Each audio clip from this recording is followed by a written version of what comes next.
Thank you so much. Good morning. If you were here on Friday night, we had a dance party. It was lots of fun, and our wonderful music ministry sure brought it.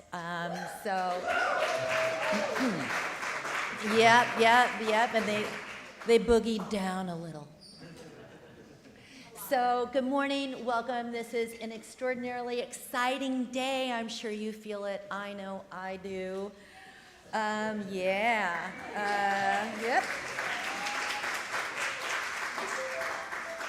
It's kind of vibrating through us, isn't it? Whoa. Tickling the keys. If this is your first time here, I'm sure you can share in our excited energy. And please know that we have childcare, religious education, and we serve lunch on the patio each Sunday. Today is on us. And for all of us, please grab that phone, turn down that volume. We don't want that. We are dedicated to, I'm thinking about our dedicated search committee who has done such a phenomenal job and has done so much work. When they were gathering that committee, they said, it's not that much work. No. So be sure, please. And we are excited to meet Pastor Joshua today.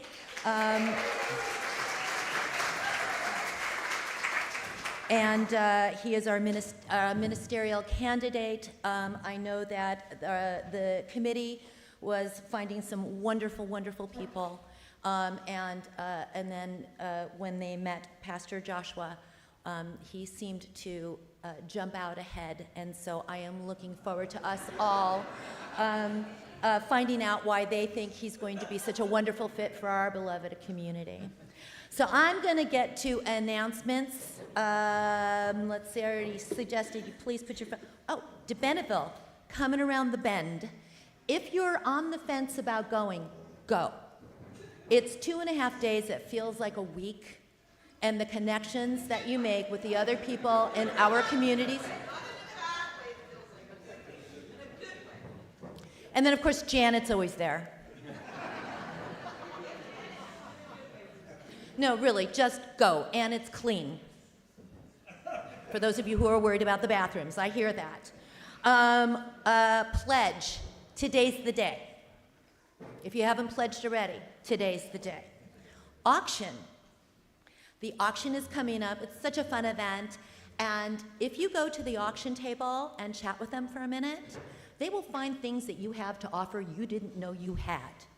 So if you're like, I don't know, go talk to them, because we're such a close community that the things that sell best at the auction are the things where we get together with each other in little groups. It's just we just keep getting together, and we're going to walk with you and a dinner with you and a this with you. So go to the auction table, find out what they need. They need our support, and they are looking to support us. So it is organic in that respect. And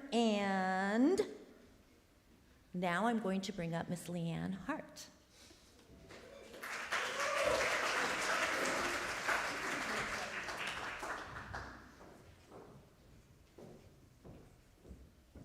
Good morning.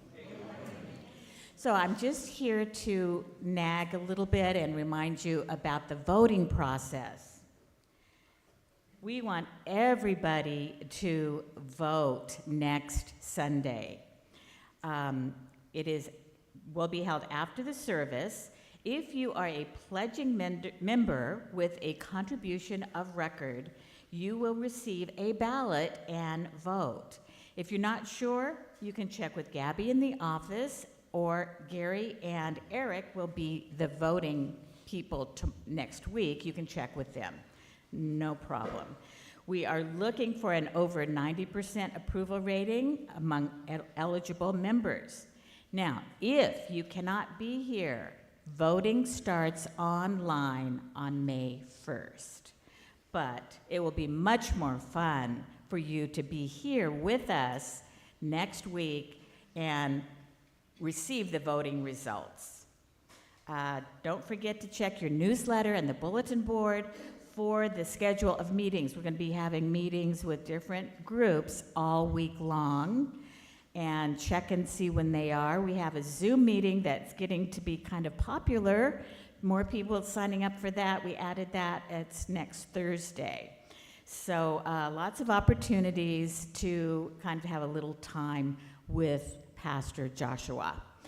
One more thing, we've got a Q&A on the patio after brunch. We'll give you some time to eat, and then we'll start the Q&A, and we'll be passing mics around on the patio. Thank you.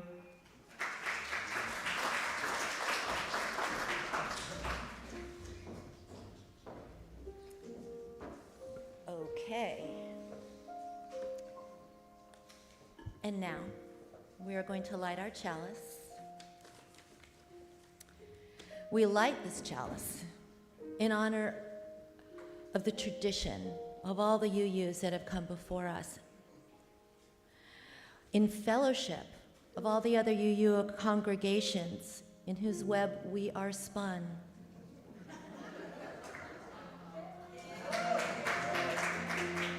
That was test number 1. And in reverence to the light it stirs inside us to lead us toward what we strive for and what we have yet to see.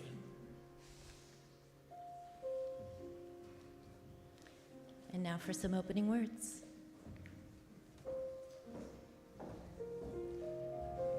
Thank you so much. It is very exciting to be here. Yes, thank you.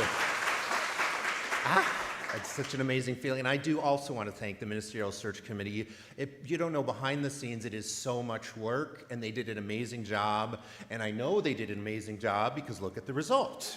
So that's the confirmation. And I couldn't have asked for more positive, amazing energy than from you, Tracy Blender. Thank you so much. And for amazing music from Severin and the music ministry, thank you so much. With that, let me call us to worship. This is a call to worship written by Reverend Gretchen Haley.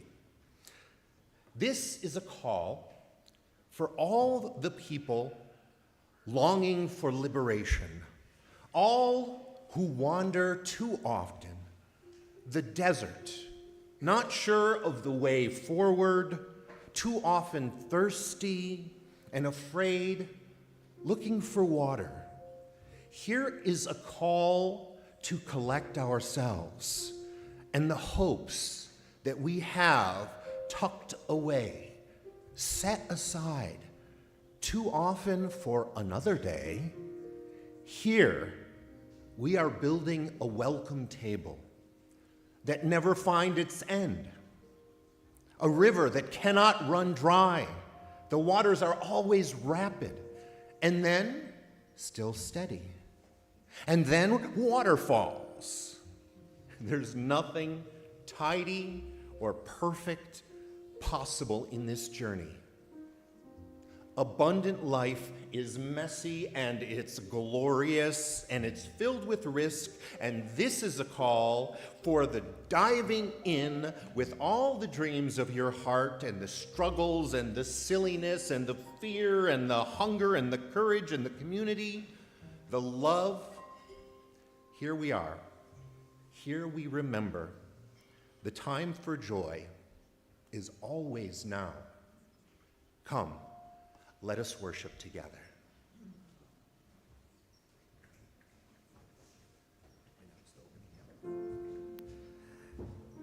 Our opening hymn is number 347. You may stand in spirit or as you are able.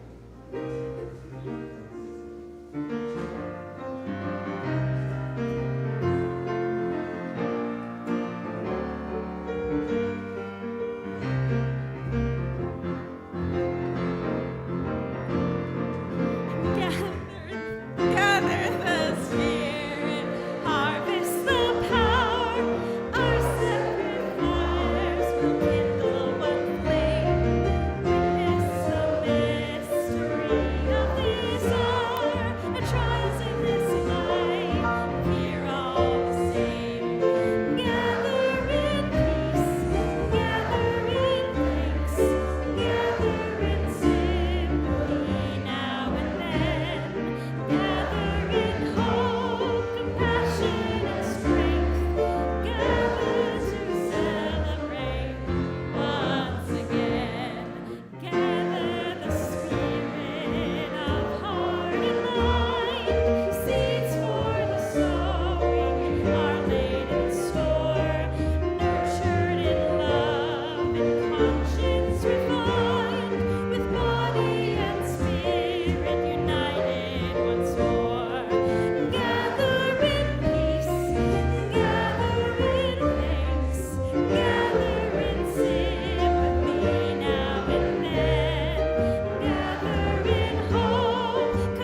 In our orders of service is our covenant. Let's take a moment to go ahead and read that together. Love is the spirit of this church, and service is its law. This is our great covenant, to dwell together in peace, to seek the truth of love, and to help one another. Cara Craig is going to lead us in our story from all ages.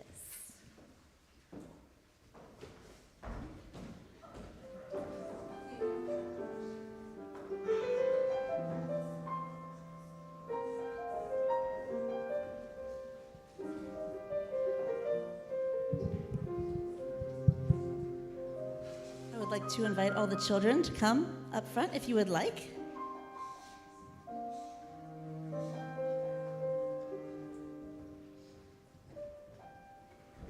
I'm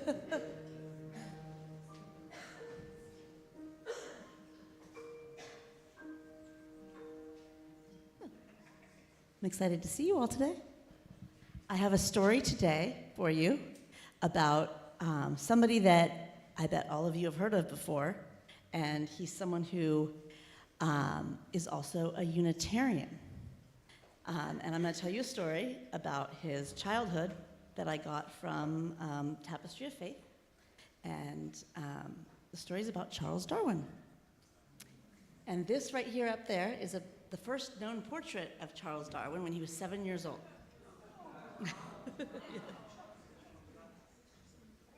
Okay. From the time he was a little boy, Charles Darwin was an explorer. He loved to roam the fields and hills near his home in Shrewsbury, England. He was fascinated by the movements of small animals and insects and knew each wildflower by name. He was curious about everything he saw and heard and touched, wondering at the lives of ants and butterflies, examining and collecting rocks, delighting in the grasses, trees, leaves, and flowers that provided homes for his very favorite creature. Who do you think his favorite creature was? I know he really liked birds, but apparently his favorite creature was the beetle. Ew, right? Curiosity about the world and the place of humans in it was a gift given to Charles by both his grandfathers. They were Unitarians and believed that human beings did not yet know all the answers to life's great questions. The clues were to be found in observing the world around them. When Charles was 8, his mother died. Not long after, his father decided to send Charles away to school, where he might learn things to become a young gentleman in his day were expected to know. Greek, Latin, and ancient history, but Charles was more interested in the workings of an anthill or the mysteries found in a rock pile than he was in what was taught at school. At every opportunity, he took long walks outdoors, watching, listening, and collecting. He delighted in figuring out how creatures behaved and how the natural world worked. This wasn't at all what Charles' father had in mind. He was worried. What would young Charles do when he grew up? What kind of man would he be? When Charles was 15, his father sent him to medical school to become a doctor like his father and grandfather. But he was not interested in medicine. Instead, he found people who would teach him all about different kinds of plants. He began to draw these plants in great detail, labeling all the parts, learning to tell one variety from another. 2 years later, Charles left medical school. It was clear that he did not want to be a doctor. His father was furious and thought that the endless hours Charles spent outdoors were a waste of time. Determined that Charles would make something of himself, his father sent him to Cambridge University to become a minister. Charles was not happy with that decision. In those days, ministers often did science experiments and observations in their spare time. Charles planned to find a small church in the countryside and spend most of his time observing and drawing plants, animals, rocks, and insects. He was still very interested in collecting beetles. One day, Charles tore a piece of bark off a tree and saw 2 rare kinds of beetles. He had one in each hand when he saw a third that he wanted to add to his collection. He quickly popped one beetle into his mouth in order to grab the third, with very bad results. The beetle squirted something nasty tasting, and Charles was forced to spit it out. At Cambridge, Charles discovered that what his life's work would be, and he began to call himself a naturalist. Charles went on a journey around the world, and as he traveled, he filled notebooks with drawings and notes. He stayed open to the curiosities of the natural world as they presented themselves: frogs, salamanders, armadillos, insects, and lots of fossils. When he returned to England 5 years later, he understood how plants and animals evolved from one form to another over the course of many, many thousands and millions of years. 22 years later, Charles Darwin published The Origin of Species. Scientists, preachers, and teachers took notice, and so did the press. The boy collector, with the gift of wonder, a spirit of adventure, and openness to new ideas, had become the scientist whose theory responded to the mysteries of mysteries. Today, people still take notice and debate what Charles Darwin had to say. Yeah.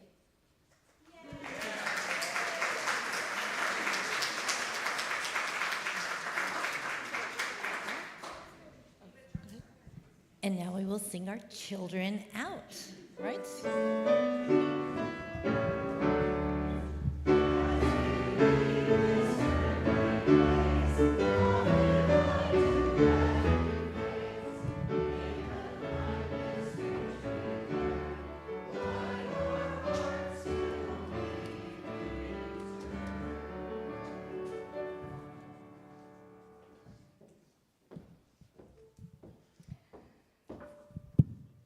Now's the time of our service where we get to share in community what's on our hearts, joys, concerns.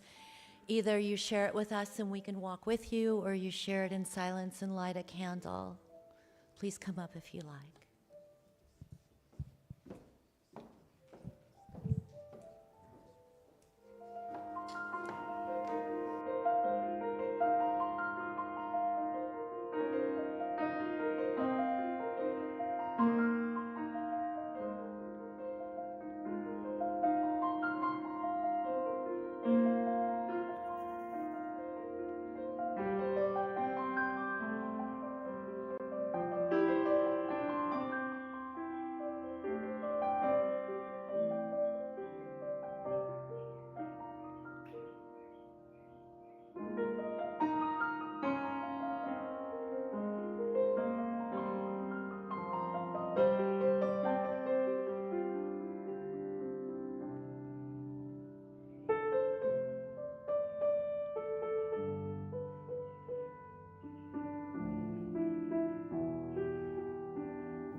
languages, it derives from a Greek and Latin word for Passover. That is the name for Easter in Romance languages. But for me, the primary overlapping meanings that rise up, yeast pun intended, are... Rise up, okay. Are concepts that inspire a practice that I have adopted as a means for spiritual renewal, and I'm going to share with you. The first part of this practice is the demarcation of sacred time, literally written into the religious texts. And second is not a literal lesson from the stories themselves, but rather it is the ability of the human mind to use narrative and ritual of all kinds to lift and to sustain the spirit. And the third lesson answers my question about how a story with both unethical horror as well as more inspirational, as well as moral inspiration, can be meaningful and even spiritually uplifting.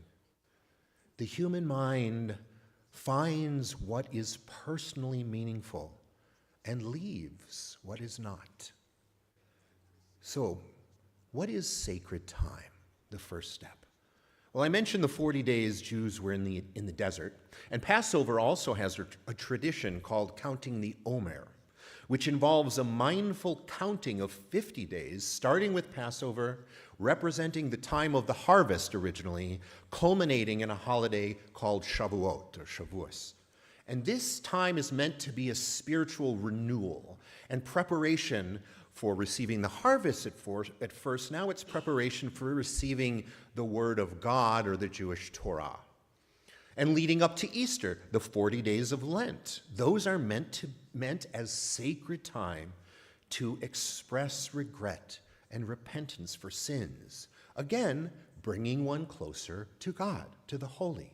Ramadan, as we know, is a month of very, very sacred time, bringing us closer to the holy, bringing Muslims. So sacred time is time set aside to reconnect to that which is holy, be it the holy word or the commandment of a religion, the Holy Spirit, however you understand that, or for me, just the holy energy of all life on earth. So the first lesson of the season is, in order to reset our spirits positively, we must intentionally set aside a period of time as sacred, a time when we return and journey toward a deeper connection to what liberates and what nourishes and what sustains our spirits. Step one. And we already do this in so many ways.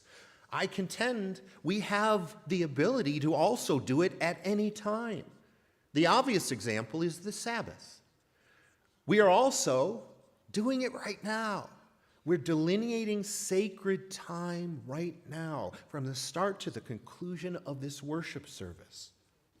As a chaplain, I work as a chaplain in Children's Hospital. When I enter a patient's room, I consider that sacred time, dedicated to hyper-focus on the encounter.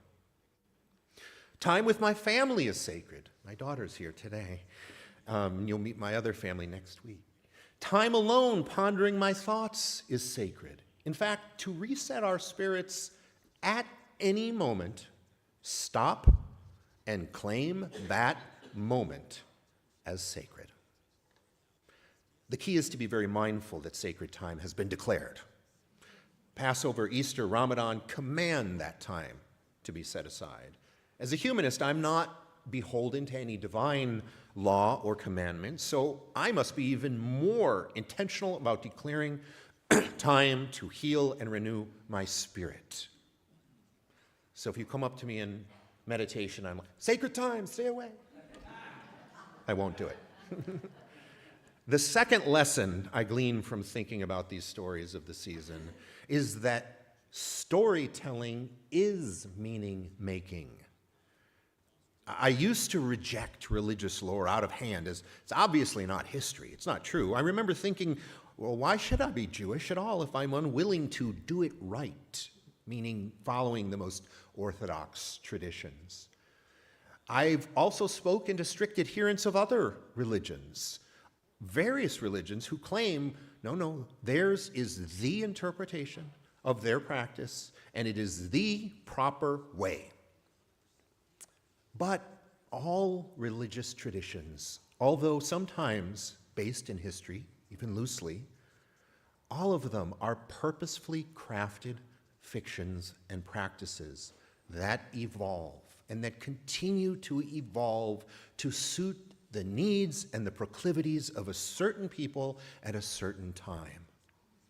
The story of Passover, for instance, evolved through retelling and reworking to teach life lessons, to be meaningful, like getting rid of arrogance and pride or making sacrifices for others in the name of freedom. The Haggadah, which tells the story of Passover, that's what we read on Passover. This has become one of the most creatively reinterpreted books in the Jewish canon. You go online and look for Haggadot or go to a Seder, you will see them framed. Although they're all framed around the theme of liberty, which has continued to be important, you can find them reimagined from the perspective of liberation theology, of womanism, anti-war philosophy, reproductive freedom, LGBTQ plus rights, democratic socialism, and more. You will find all of those Haggadot. For years, I was confused and I was irritated that religion's obviously false tales were sold to me as truth somehow, is what I thought. And I now realize that they have always been and continue to be rewritten and reinterpreted to find new meaning. I mentioned earlier that I've always been fascinated by the origins and evolutions of religious tales for that reason. And in deciphering how the tales come about, we can understand why the people told them when they told them, why they needed to tell them at that time, why we need to tell what we need to tell. And thus we find meaning in the retelling by understanding their history. The lack of veracity is of little regard compared to the message, the meaning, the lessons essential to the audience when they were written, and the lessons that can be brought forward. And since they have always evolved to suit the needs and purposes of different societies and different generations, there is no shame in continuing to interpret them to suit our own. It's part of our Unitarian Universalist process. So although parts of the Passover story upset me, there are parts that I find very meaningful, such as the narrative around Moses' sister, Miriam. Some people, there's a cup of wine put for Elijah the prophet. Some people put a cup of water, the Passover Seder, for Miriam, who's said to have gathered women to rejoice in song and dance on the shores of the Red Sea. And she traveled with healing waters throughout the desert. And this resonates with me in considering how, as we cross the turbulent seas of our own time, our hearts must dance and sing to celebrate the victories and the joys along the way and the beloved community of which we are a part, being also ever mindful of the turbulent waters that can both sustain and take life. I don't believe in the parting of the Red Sea, the actual parting of the Red Sea actually occurred, but that image, that strong image, calls me to acknowledge that my privilege means seas are parted for me, just as they drown countless others.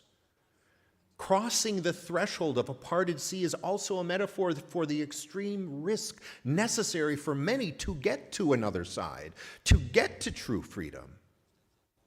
Finally, I'm reminded that I must be grateful for the power of water to heal, to liberate, and to hold life. So many people are without clean drinking water. But it's not just religion that uses storytelling to convey lessons and heal spirits. Humans are always telling and embellishing stories to make sense of life. Sit around the table at any family reunion, and you will hear countless stories remembered differently by each person who tells them.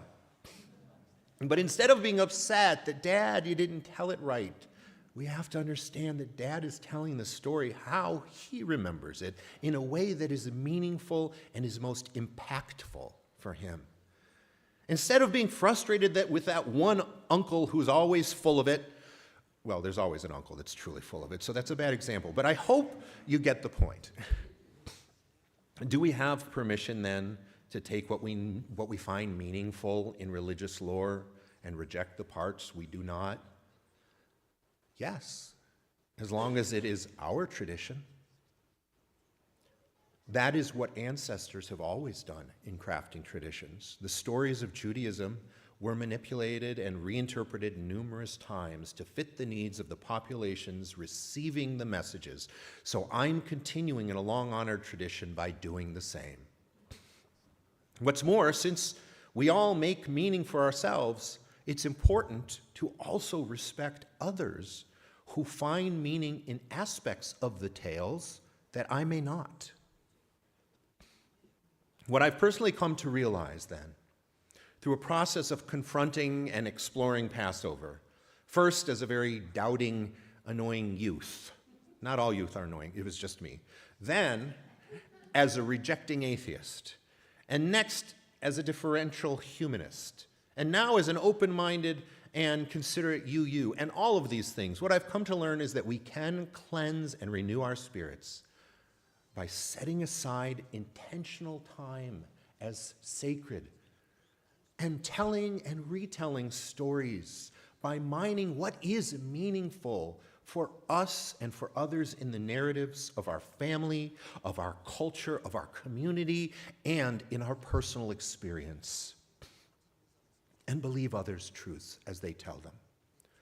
And as we move forward together in this very beloved community, hopefully, into a year that promises to have more than its share of distress, I invite and implore you to join me in taking breaks, to pause and designate a moment or an hour, a day, a month, however long you need as sacred time to connect to what liberates, nourishes, and sustains you with intentionality. To begin, I'd like to start right now by sharing something that is meaningful for me, and I offer to you to share in this meaning-making regarding Miriam I was talking about and the healing powers of water, with the following song from my tradition, Jewish song, celebrating the wonder of water, called Mayim, Mayim, which means water, water.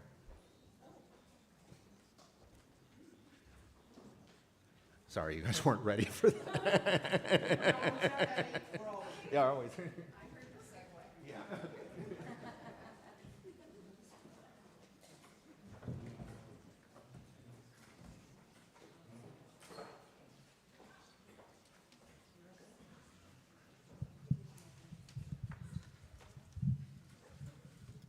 I hope you guys will sing this along with us. I'm pretty sure by the end you'll get the idea.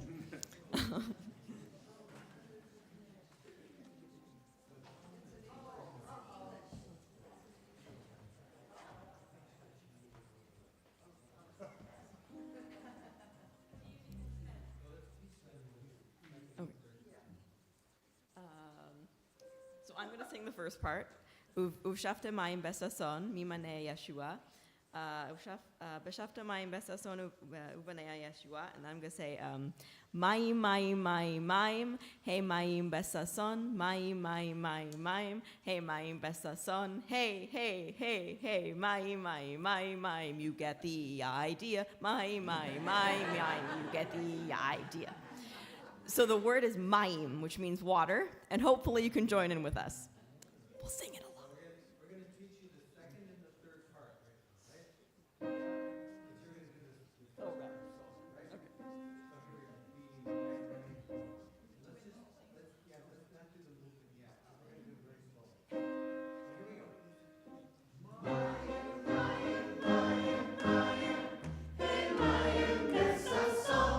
Okay, let's do that together. Ready? And Mayim, Mayim, Mayim, Mayim.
You got that?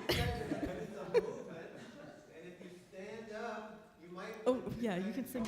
Do with us. Yeah.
ושפתם מים בששון ממענה ישוע, ושפתם מים בששון ממענה ישוע, מים מים מים מים הם מים בששון, מים מים מים מים הם מים בששון, היי היי היי היי מים מים מים מים מים מים בששון, מים מים מים מים מים מים בששון, ושפתם מים בששון ממענה ישוע, ושפתם מים בששון ממענה ישוע, מים מים מים מים הם מים בששון, מים מים מים מים הם מים בששון, היי היי היי היי מים מים מים מים מים מים בששון, מים מים מים מים מים מים בששון, ושפתם מים בששון ממענה ישוע, ושפתם מים בששון ממענה ישוע, מים מים מים מים הם מים בששון, מים מים מים מים הם מים בששון, היי היי היי היי מים מים מים מים מים מים בששון, מים מים מים מים מים מים בששון, ושפתם מים בששון ממענה ישוע, ושפתם מים בששון ממענה ישוע, מים מים מים מים הם מים בששון, מים מים מים מים הם מים בששון, היי היי היי היי מים מים מים מים מים מים בששון, מים מים מים מים מים מים בששון.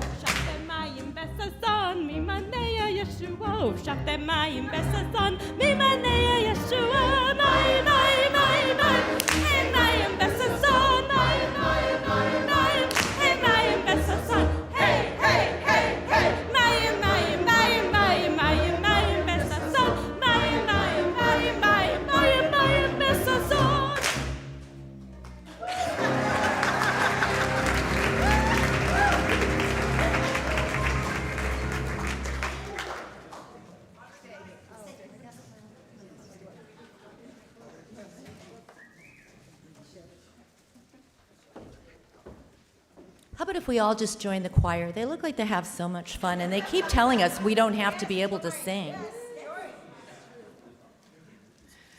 Thank you. That was fun. So this is a story. This is a true story that happened to a gentleman who makes me look like a very young, spry woman.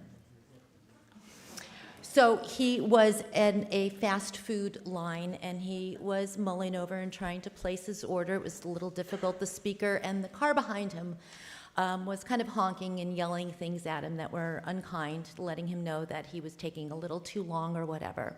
So he made his choices, and he went to the next window, which is where you pay, and he went ahead and he said, "I would like to pay for the order for the vehicle behind me." And as he drove up to the next window where you gather your food, he saw the car behind him drive up to the window where you pay. And when they realized what he had done, they were opening the windows, they were mouth-moving thank you, they were raising their hands. He looked in his rearview mirror, and then he took their lunch along with his and drove off.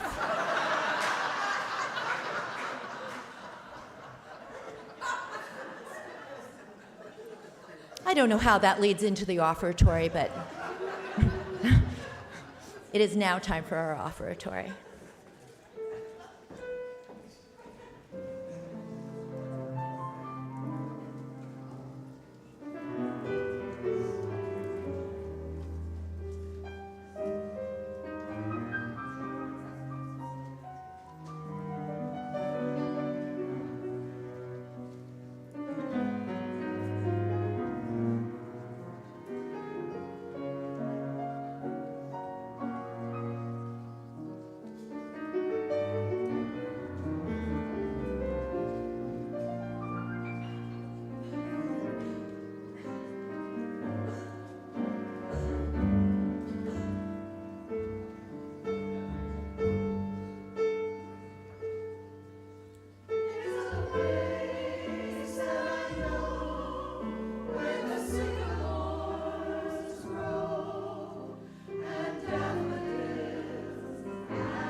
Thank you to our Spirit of Life choir, and if you would please join us for our closing hymn, number 131, Love Will Guide Us. It's hard to sit down to this one anyway, so if you'd like, please stand and join us.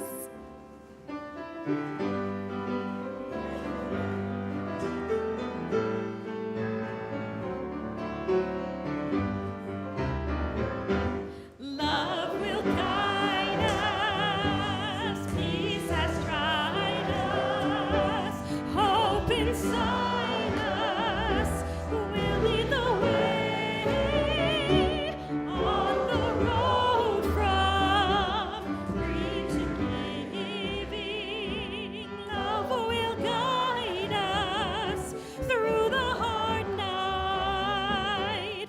If you cannot sing like angels, if you cannot speak before thousands, you can give from deep within you. You can change the world with your love. Love will guide us. Peace has tried us. Come inside us. We'll lead the way on the road from greed to giving. Love will guide us through the hard night.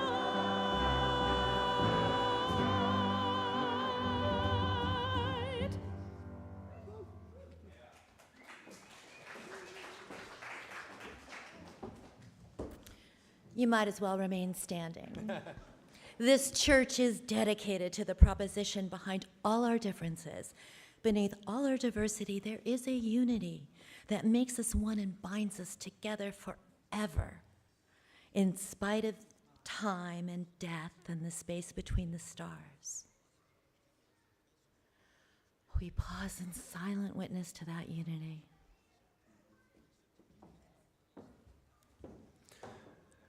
May the blessing of love be upon you.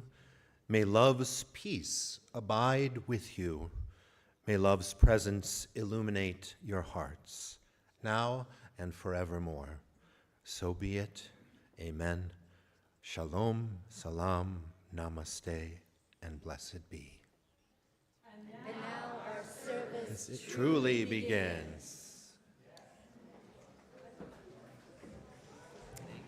Please remain seated for a postlude. Dr. Severin Benin and Michael Saucier.